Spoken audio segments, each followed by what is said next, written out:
Hello folks, here's another prison take. I've been watching a lot of prison shows about snitching. And I'm not a criminal, I'm not a gang member, never been a criminal, but I can understand the concept of snitching even from a non-criminal standpoint. If you and your buddy decide to rob a bank, you both get caught, and the police tell the other buddy, hey, we'll give you a lesser sentence if you give us information, meaning telling on your co-partner.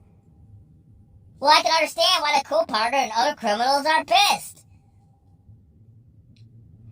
You're not telling on your other partner because you think robbing was wrong, or you're not telling because you have this. You're not telling as a civilian saying that, hey, we don't want people robbing banks. We don't want this criminal activity in our community. You're telling as a criminal who wants to save his butt. Simple as that. You just want to save your butt. You just want to get less time. And you're willing to throw your other crime partner under the bus. Now, of course, as a civilian, of course, I want you to tell on your other crime buddy. Because I don't want people going around robbing banks. I don't want to see guns drawn. Hey, this is a bank robbery. I don't engage in bank robberies. So, of course, I don't feel sorry for you. But within that crime, if you have a team that's planning to rob places and planning to do criminal things that harm our society, and I don't put drugs in that category, but it's illegal, again, if you're telling on your other partner so you can get less time, even though you did the same crime, yeah, I can understand criminals would be mad about that. I know civilians are like, well, we don't understand we don't really relate to that betrayal. It is a betrayal within the criminal community. So if you are a rat or a narc in the criminal community, in some ways, I don't feel sorry for you. Even though you're doing something to benefit the community, you're not really doing it in good faith. You're not doing it, I shouldn't say good faith, you're not doing it with benevolent means. You're just doing it to save your own butt.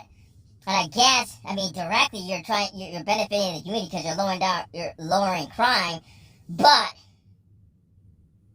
it's not as if you are trying to turn away from crime necessarily.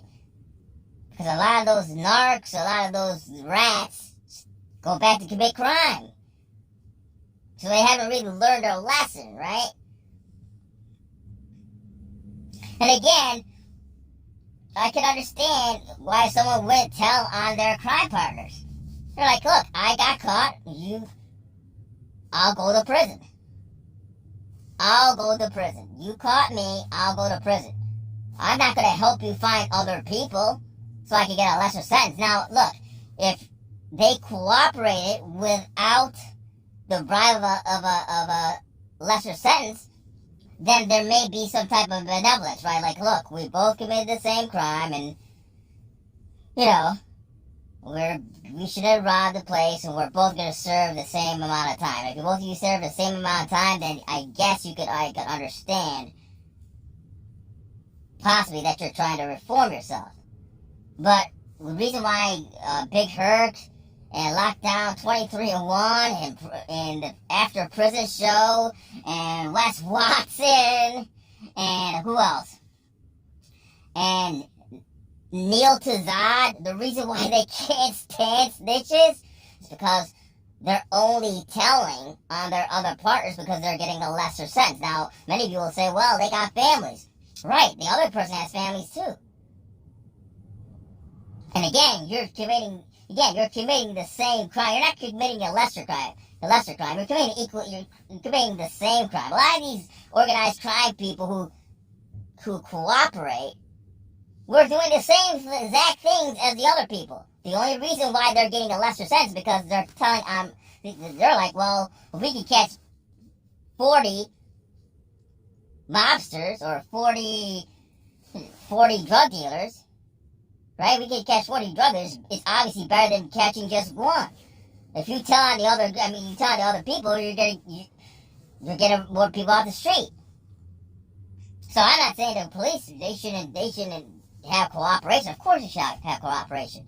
But I can understand within their ethics, like, look, the only reason why you're telling is not because you may not go back to that same crime. You're just telling to get a lesser sentence.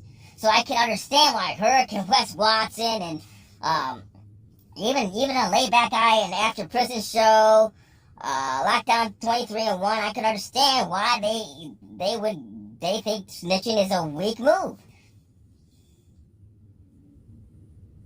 However, again, I will ask Hurricane Watson, I'm going to give you guys a scenario. A lot of you ex-cons who don't like snitching, you think it's an ethical issue.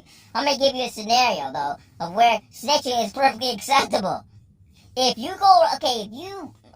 just saying hypothetically speaking, I'm not supporting this, obviously, but hypothetically, if you and your crime partner robbed a bank, and there was a promise that nobody's going to get killed, as a matter of fact, you're not going to draw weapons, and your crime partner drew weapons and started shooting people, well, guess what?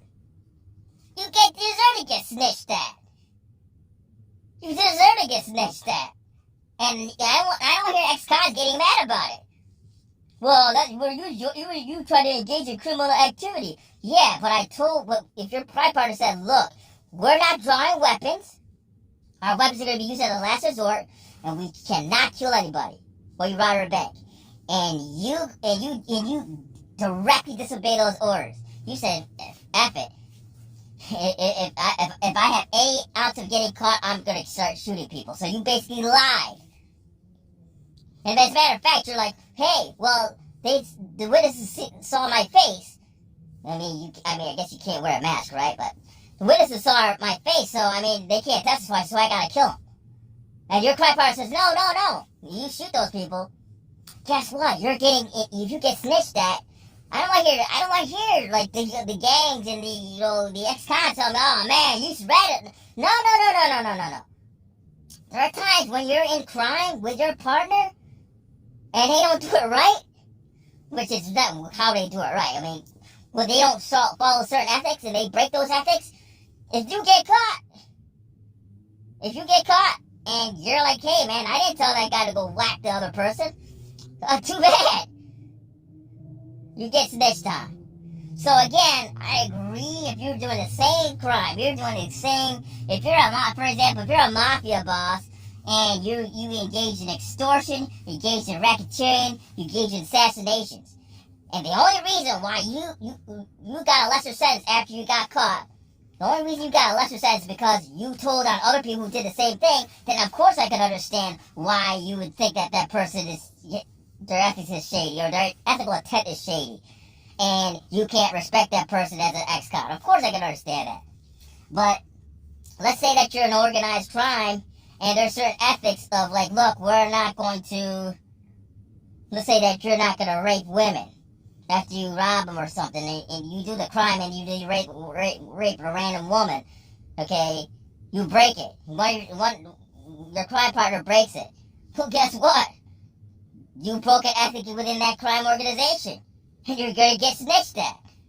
And guess what? I have no problem. The next guy shouldn't have any problem with them getting snitched at. So it's not this absolute, like, under no circumstances you can tell on your crime partner, even though they're going to go even beyond the illegal means they already are going to commit. See, so so you have to be. I'm pragmatic about this. And I understand the Wes Watsons and the Big Hurks, why they think snitching is a taboo. But what I'm saying is not an absolute. It's not snitching within crime activity is not an absolute. Even within your ex-con logic, it's not an absolute immoral activity.